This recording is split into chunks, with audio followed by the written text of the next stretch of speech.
एक छोटे से शांत गांव में आरव नाम का एक युवक रहता था। वह स्वभाव से बहुत ही सरल, ईमानदार और मेहनती था, लेकिन उसके मन के अंदर एक ऐसी आदत थी जो धीरे धीरे उसकी खुशी को खा रही थी। वह हर समय भविष्य की चिंता में डूबा रहता था। सुबह सूरज उगने से पहले ही उसकी आंख खुल जाती, लेकिन वह उठकर दिन की शुरुआत करने के बजाय बिस्तर पर लेटे लेटे सोचता रहता, अगर कल मेरे साथ कुछ बुरा हो गया तो क्या होगा? अगर मेरा काम बंद हो गया तो क्या होगा? अगर मेरे पास पैसे नहीं रहे तो मैं कैसे जीऊंगा? उसके मन में ऐसे हजारों सवाल हर समय घूमते रहते थे और इन सवालों का कोई अंत नहीं था। गांव के लोग अक्सर उसे समझाते थे कि भविष्य के बारे में इतना ज्यादा सोचना ठीक नहीं है, लेकिन आरव का मन जैसे चिंता की आदत का कैदी बन चुका था। वह खेत में काम करने जाता तो भी उसका मन काम में नहीं लगता। वह हल चलाते समय भी सोचता रहता कि अगर अगले साल बारिश नहीं हुई तो क्या होगा? अगर फसल खराब हो गई तो क्या होगा? अगर कर्ज बढ़ गया तो क्या होगा? धीरे धीरे उसकी यह आदत इतनी बढ़ गई कि उसने वर्तमान की खुशियों को देखना ही बंद कर दिया।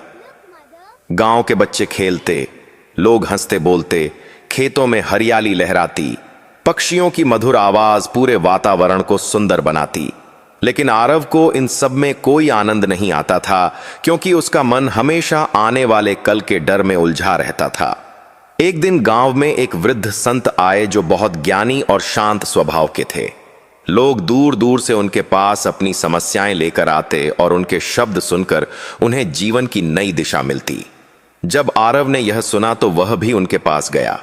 उसने संत के सामने बैठकर कहा, महाराज, मेरे मन में हर समय चिंता रहती है।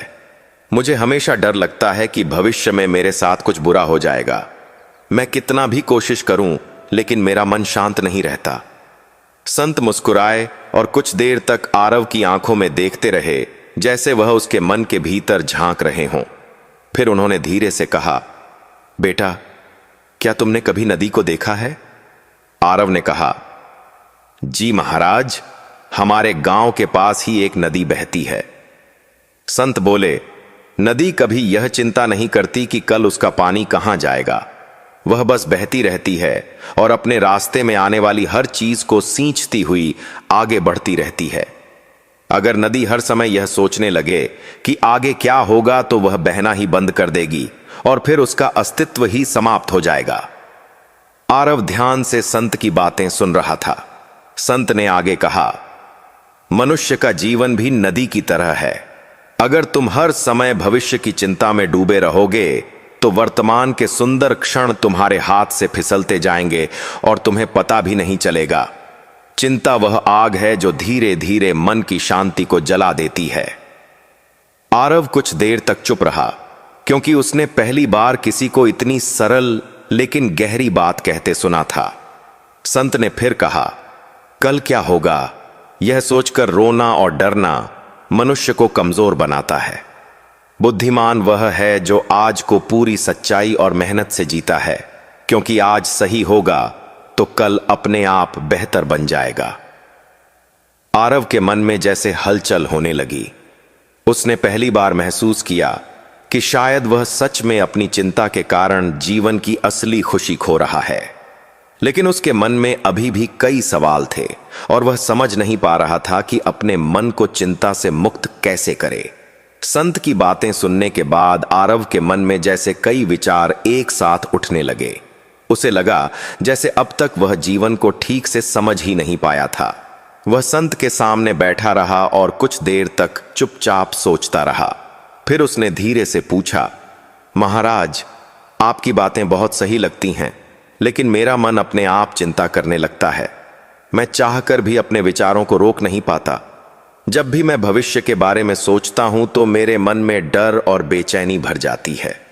संत ने उसकी ओर देखा और मुस्कुराते हुए बोले, बेटा, मन का स्वभाव ही ऐसा है कि वह हमेशा या तो बीते हुए समय में भटकता है या आने वाले समय की कल्पनाओं में खो जाता है। बहुत कम लोग ऐसे होते हैं जो वर्तमान क्षण में जीना सीख पाते हैं, लेकिन जो यह कला सीख लेते हैं वही जीवन का सच्चा आनंद प्राप्त करते हैं। आरव ध्यान से संत की हर बात सुन रहा था। संत ने पास पड़ी मिट्टी उठाई और उसे अपनी हथेली पर फैलाते हुए कहा, मान लो यह मिट्टी तुम्हारा जीवन है। अगर तुम इसे कसकर मुट्ठी में पकड़ लोगे तो यह धीरे धीरे गिरती जाएगी और अंत में तुम्हारे हाथ में कुछ भी नहीं बचेगा। लेकिन अगर तुम इसे हल्के से थामोगे तो यह तुम्हारे पास बनी रहेगी। ठीक इसी तरह जब मनुष्य भविष्य को पकड़ने की कोशिश करता है तो चिंता पैदा होती है, और जब वह वर्तमान को स्वीकार करता है तो शांति मिलती है। आरव के चेहरे पर थोड़ी समझ की झलक दिखाई दी, लेकिन उसका मन अभी भी पूरी तरह संतुष्ट नहीं हुआ था। उसने फिर पूछा, महाराज, अगर हम भविष्य के बारे में सोचेंगे ही नहीं तो क्या हम लापरवाह नहीं हो जाएंगे? क्या हमें कल की तैयारी नहीं करनी चाहिए?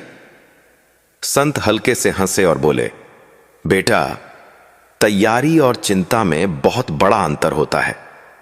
तैयारी बुद्धि से होती है और चिंता डर से होती है। बुद्धिमान व्यक्ति अपने कर्तव्य को पूरी ईमानदारी से करता है, लेकिन परिणाम की चिंता नहीं करता। जबकि जो व्यक्ति हर समय डरता रहता है वह न तो आज का काम ठीक से कर पाता है और न ही कल को बेहतर बना पाता है। संत की यह बात आरव के मन में गहराई तक उतरने लगी। उसने अपने पिछले कई वर्षों के बारे में सोचना शुरू किया और उसे एहसास हुआ कि उसने वास्तव में चिंता करते करते बहुत सारे सुंदर क्षण खो दिए थे। उसे याद आया कि कई बार उसके मित्र उसे हंसने बोलने के लिए बुलाते थे, लेकिन वह हमेशा किसी न किसी डर में डूबा रहता था। कई बार उसकी मां उसे प्यार से समझाती थी कि जीवन भगवान का दिया हुआ अनमोल उपहार है, लेकिन वह उनकी बात भी अनसुनी कर देता था, क्योंकि उसके मन में बस एक ही विचार घूमता रहता था, कल क्या होगा। संत ने जैसे उसके मन की बात पढ़ ली हो। उन्होंने शांत स्वर में कहा, बेटा, एक छोटी सी कहानी सुनो। एक आदमी था जो हर समय यह सोचता रहता था कि कहीं उसका घर गिर न जाए। वह हर दिन घर की दीवारों को देखता, छत को देखता और डरता रहता। इस डर के कारण वह कभी चैन से सो नहीं पाता था। एक दिन उसके गांव में एक बुद्धिमान व्यक्ति आया और उसने उससे पूछा कि क्या तुम्हारे घर की दीवारें कमजोर हैं? उस आदमी ने कहा, नहीं। फिर पूछा कि क्या तुम्हारे घर की छत टूट रही है? उसने कहा, नहीं। तब उस बुद्धिमान व्यक्ति ने कहा, जब सब कुछ ठीक है तो तुम उस चीज से क्यों डर रहे हो जो अभी हुई ही नहीं है? आरव ने यह कहानी सुनी तो उसके चेहरे पर हल्की मुस्कान आ गई। संत ने आगे कहा, मनुष्य का सबसे बड़ा दुख यही है कि वह उन समस्याओं के बारे में सोचकर परेशान होता रहता है जो शायद कभी आएंगी ही नहीं। चिंता भविष्य की छाया है और छाया को पकड़ने की कोशिश करने वाला व्यक्ति हमेशा थका हुआ और दुखी रहता है। यह सुनकर आरव का मन थोड़ा हल्का होने लगा। उसे लगा जैसे उसके भीतर धीरे धीरे एक नई समझ जन्म ले रही है। उसने संत के चरणों में झुककर कहा, महाराज, आज आपने मेरी आंखें खोल दी, लेकिन मैं अभी भी यह सीखना चाहता हूं कि अपने मन को शांत कैसे रखूं और चिंता से कैसे मुक्त हो जाऊं। संत ने उसकी ओर स्नेह से देखा और बोले, बेटा, यह समझ एक दिन में नहीं आती, यह धीरे धीरे अभ्यास से आती है। लेकिन अगर तुम सच्चे मन से सीखना चाहो तो मैं तुम्हें एक ऐसा मार्ग बताऊंगा जो तुम्हारे जीवन को पूरी तरह बदल सकता है। यह सुनकर आरव के मन में एक नई उम्मीद जाग उठी, क्योंकि उसे लगा कि शायद अब उसे वह रास्ता मिल जाएगा जिससे उसका मन हमेशा के लिए चिंता के बोझ से मुक्त हो सके। संत की बातें सुनकर आरव के मन में एक नई आशा जाग उठी थी। उसे पहली बार लगा कि शायद उसके जीवन की सबसे बड़ी समस्या का समाधान सच में मिल सकता है। वह संत के सामने विनम्रता से बैठा रहा और ध्यान से उनकी ओर देखने लगा। संत ने कुछ क्षण आंखें बंद कीं और फिर शांत स्वर में बोले, बेटा, मन को चिंता से मुक्त करने का एक ही उपाय है, मन को सही दिशा देना। जिस मन को तुम अभी तक भविष्य की चिंताओं में भटकने दे रहे थे, उसी मन को अगर तुम अच्छे विचारों, कर्तव्य और विश्वास की ओर मोड़ दोगे तो वही मन तुम्हारा सबसे बड़ा सहायक बन जाएगा। आरव यह सुनकर और भी उत्सुक हो गया। उसने पूछा, महाराज, लेकिन मैं अपने मन को कैसे बदल सकता हूं? कई बार मैं निश्चय करता हूं कि आज से चिंता नहीं करूंगा, लेकिन कुछ ही समय बाद वही डर और वही विचार फिर लौट आते हैं। संत मुस्कुराए और बोले, यह बिल्कुल स्वाभाविक है। मन को बदलना किसी नदी की धारा मोड़ने जैसा है। इसमें समय और धैर्य दोनों लगते हैं, लेकिन अगर तुम लगातार प्रयास करते रहोगे तो धीरे धीरे तुम्हारा मन भी बदल जाएगा। फिर संत ने उसे एक उदाहरण दिया। उन्होंने कहा, मान लो तुम्हारे पास एक खेत है और उस खेत में कांटे उग आए हैं। अगर तुम कांटों को देखकर केवल दुखी होते रहोगे तो क्या खेत अपने आप साफ हो जाएगा? आरव ने सिर हिलाकर कहा, नहीं महाराज। संत बोले, ठीक वैसे ही अगर मन में चिंता और डर के कांटे उग आए हैं तो उन्हें निकालने के लिए तुम्हें अच्छे विचारों के बीज बोने होंगे। जब मन में विश्वास, मेहनत और संतोष के बीज उगेंगे तो चिंता के कांटे अपने आप कम होने लगेंगे। आरव के मन में यह बात गहराई तक उतरने लगी। उसने महसूस किया कि अब तक वह केवल चिंता से लड़ने की कोशिश कर रहा था, लेकिन उसने कभी अपने मन में अच्छे विचारों को मजबूत बनाने की कोशिश नहीं की थी। संत ने आगे कहा, तुम्हें 3 बातें हमेशा याद रखनी चाहिए। पहली बात, जो बीत गया उसे लेकर दुखी मत हो, क्योंकि वह अब बदल नहीं सकता। दूसरी बात, जो आने वाला है उससे डर मत हो, क्योंकि वह अभी आया ही नहीं है। और तीसरी बात, जो आज तुम्हारे सामने है उसे पूरी ईमानदारी और मेहनत से करो, क्योंकि वही तुम्हारे भविष्य को बनाएगा। यह सुनकर आरव के चेहरे पर एक गहरी शांति दिखाई देने लगी।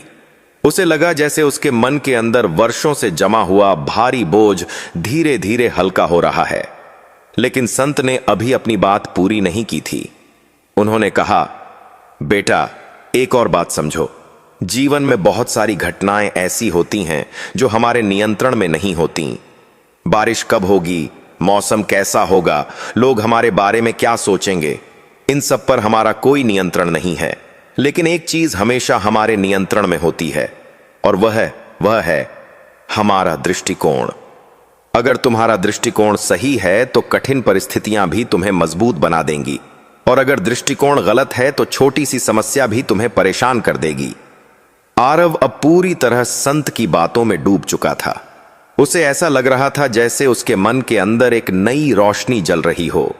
उसने अपने जीवन के कई पुराने क्षणों को याद किया और उसे समझ में आने लगा कि उसकी अधिकतर परेशानियां वास्तविक नहीं थीं, बल्कि उसके डर और कल्पनाओं की उपज थीं। संत ने फिर कहा, आज से तुम एक छोटा सा अभ्यास शुरू करो। हर सुबह उठकर यह सोचो कि आज का दिन भगवान ने तुम्हें एक नए अवसर के रूप में दिया है। आज तुम जितना अच्छा कर सकते हो उतना अच्छा करो। अगर तुम हर दिन को पूरी ईमानदारी से जीना सीख जाओगे तो भविष्य अपने आप सुंदर बन जाएगा। आरव ने संत के चरणों में झुककर कहा, महाराज, आज आपने मुझे जीवन का सबसे बड़ा ज्ञान दिया है। मुझे अब समझ में आने लगा है कि चिंता करके मैंने अपने ही मन को दुखी किया था। संत ने स्नेह से उसके सिर पर हाथ रखा और कहा, समझ ही पहला कदम है। जब समझ जागती है तो परिवर्तन अपने आप शुरू हो जाता है। उस दिन के बाद आरव के मन में सचमुच एक बदलाव आने लगा। वह अभी भी भविष्य के बारे में सोचता था, लेकिन अब वह डर के साथ नहीं बल्कि समझ और विश्वास के साथ सोचने लगा था। उसके चेहरे पर धीरे धीरे वह शांति लौटने लगी जो कई वर्षों से खो गई थी।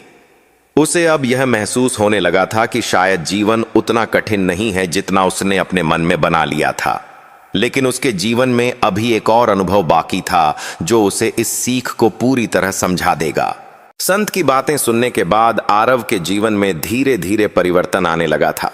पहले उसका मन हर समय डर और चिंता से भरा रहता था, लेकिन अब वह हर दिन अपने आप को याद दिलाने लगा था कि जीवन का सबसे बड़ा सत्य वर्तमान है। फिर भी जीवन मनुष्य की परीक्षा लेने से कभी पीछे नहीं हटता। कुछ ही महीनों बाद गांव में एक कठिन समय आ गया। उस वर्ष बारिश बहुत देर से हुई और कई किसानों की फसल कमजोर पड़ने लगी। गांव के लोग परेशान हो गए और कई लोग डर के कारण रात रात भर सो नहीं पाते थे। पहले अगर ऐसा समय आता तो आरव सबसे ज्यादा चिंतित हो जाता, लेकिन इस बार उसके भीतर कुछ बदल चुका था। उसने संत की बातें याद की, जो आज तुम्हारे सामने है उसे पूरी ईमानदारी से करो। उसने चिंता में डूबने के बजाय अपने खेत में और अधिक मेहनत करना शुरू कर दिया। वह सुबह जल्दी उठता, खेत की मिट्टी को ठीक करता, पौधों की देखभाल करता और हर दिन पूरे मन से अपना काम करता। गांव के कुछ लोग उसे देखकर हैरान होते थे, क्योंकि जहां बाकी लोग केवल डर और चिंता की बातें करते थे, वहीं आरव शांत मन से काम करता रहता था। एक दिन उसका पुराना मित्र विजय उसके पास आया और बोला, तुम्हें डर नहीं लगता कि अगर बारिश नहीं हुई तो हमारी सारी मेहनत बेकार हो जाएगी? आरव हल्के से मुस्कुराया और बोला, डरने से क्या बारिश जल्दी आ जाएगी? अगर मैं केवल चिंता करता रहूंगा तो आज का काम भी नहीं कर पाऊंगा, इसलिए मैं वही कर रहा हूं जो मेरे हाथ में है। विजय कुछ देर तक उसकी बात सुनता रहा और उसे लगा कि आरव सच में बदल गया है। धीरे धीरे गांव के और लोग भी उसकी शांति और धैर्य को देखकर प्रभावित होने लगे। कुछ दिनों बाद आखिरकार बारिश हुई। खेतों में फिर से हरियाली फैलने लगी और गांव के लोगों के चेहरे पर मुस्कान लौट आई। उस दिन आरव अपने खेत के किनारे खड़ा होकर बारिश की बूंदों को गिरते हुए देख रहा था। उसके मन में अचानक संत की बातें गूंजने लगीं और उसे गहराई से महसूस हुआ कि अगर उसने पहले की तरह केवल चिंता की होती तो वह इस सुंदर क्षण का आनंद भी नहीं ले पाता। उसी समय उसे एहसास हुआ कि चिंता वास्तव में मनुष्य की सबसे बड़ी बेड़ियों में से एक है। यह मन को बांध देती है और जीवन की सुंदरता को देखने से रोक देती है। कुछ दिनों बाद वह फिर से उस संत के पास गया जो अभी भी गांव के पास ठहरे हुए थे। आरव ने उनके चरणों में झुककर कहा, महाराज, आपकी शिक्षा ने मेरा जीवन बदल दिया। पहले मैं हर समय भविष्य के डर में जीता था, लेकिन अब मुझे समझ में आ गया है कि सच्चा जीवन तो आज के क्षण में है। संत ने स्नेह से उसकी ओर देखा और बोले, बेटा, यही जीवन का सबसे बड़ा ज्ञान है। मनुष्य भविष्य को नियंत्रित नहीं कर सकता, लेकिन वह अपने कर्म और अपने विचारों को नियंत्रित कर सकता है। जो व्यक्ति अपने वर्तमान को सही बनाता है, उसका भविष्य अपने आप उज्जवल हो जाता है। आरव ने विनम्रता से कहा, अब मैं समझ गया हूं कि चिंता करना समस्या का समाधान नहीं है, बल्कि यह तो मन की शक्ति को ही कम कर देता है। संत ने मुस्कुराकर कहा, बिल्कुल सही कहा तुमने। चिंता उस झूले की तरह है जो लगातार हिलता तो रहता है लेकिन कहीं पहुंचता नहीं। जो व्यक्ति चिंता में समय बिताता है वह थक तो जाता है लेकिन आगे नहीं बढ़ पाता। इसलिए बुद्धिमान वही है जो चिंता को छोड़कर कर्म को अपनाता है। उस दिन के बाद आरव का जीवन सच में बदल गया। अब वह हर दिन को एक नए अवसर की तरह देखता था। वह मेहनत करता, लोगों की मदद करता और हर छोटी सी खुशी का आनंद लेता था। धीरे धीरे गांव के लोग भी उससे प्रेरणा लेने लगे। जब भी कोई व्यक्ति भविष्य को लेकर ज्यादा डरने लगता तो लोग उसे आरव की कहानी सुनाते और कहते कि चिंता छोड़कर आज को सही तरीके से जीना ही सच्ची बुद्धिमानी है। और यही इस कहानी की सबसे बड़ी सीख है। मनुष्य का सबसे बड़ा दुश्मन अक्सर उसका अपना डर और चिंता ही होती है। अगर हम अपने मन को विश्वास, मेहनत और वर्तमान की समझ से भर दें तो जीवन अपने आप सरल और सुंदर बन जाता है, क्योंकि कल की चिंता करने से कल नहीं सुधरता, लेकिन आज को सही जीने से आने वाला हर कल बेहतर बन सकता है। तो आज ही कथा में अपने जा रहा है कि क्या है हमारे कर्मों का खेल, और हमें अपने भविष्य की चिंता कभी नहीं करनी चाहिए, वर्तमान में ही जीना चाहिए। हमेशा करते हैं। आपको कथा पसंद आई होगी। अपना छोटा सा प्रयास अवश्य दिखाइए और हमारे चैनल को सब्सक्राइब अवश्य कीजिए। धन्यवाद।